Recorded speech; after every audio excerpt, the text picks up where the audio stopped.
পতিত সরকারের আমলে সিন্ডিকেট করে পণ্যের দাম বাড়ানো হয়েছে।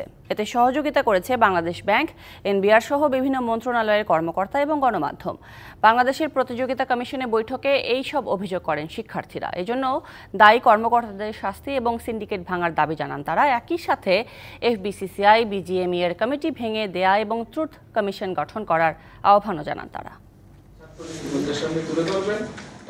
বাংলাদেশ প্রতিযোগিতা কমিশন মিলনায়তনে ব্যবসায়ী প্রতিনিধি, বাংলাদেশ ব্যাংক, শিল্প মন্ত্রণালয় সহ বিভিন্ন দপ্তরের কর্মকর্তাদের সাথে বৈঠকে বসেন বৈষম্য বিরোধী ছাত্র আন্দোলনের শিক্ষার্থীরা। ভাইরাল হওয়া যে সেই মতিউর কাণ্ড, ফয়সাল কাণ্ড। এ সময় বিগত সরকারের আমলে এনবিআর, বাংলাদেশ ব্যাংকের কর্মকর্তাদের বিরুদ্ধে অবৈধভাবে ব্যবসায়ীদের সুযোগ দেওয়ার অভিযোগ তোলেন তারা। টাকা ছাপিয়ে সরকারকে প্রায় ৪১,০০০ কোটি টাকা ঋণ দেওয়ার বিষয়টিও উঠে আসে তাদের বক্তব্যে।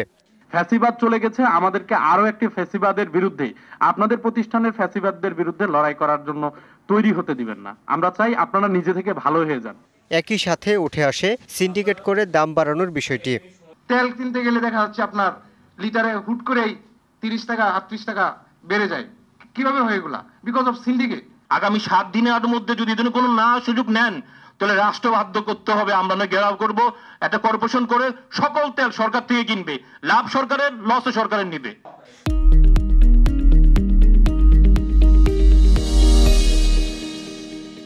তবে দায় এড়ানোর চেষ্টা করেন কর্মকর্তারা। ব্যবসায়ীরা বলেন, দপ্তরে দপ্তরে ঘুষের কারণে বাড়ে পণ্যের দাম।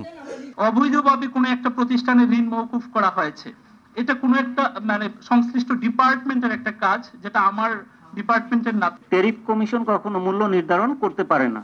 ডলারের প্রাইস যখন গভর্নমেন্টের ডিক্লেয়ার ১১০ টাকা, আমার কোম্পানি বা অন্য others company, they have to pay to the bank more than 118 to 20 টাকা।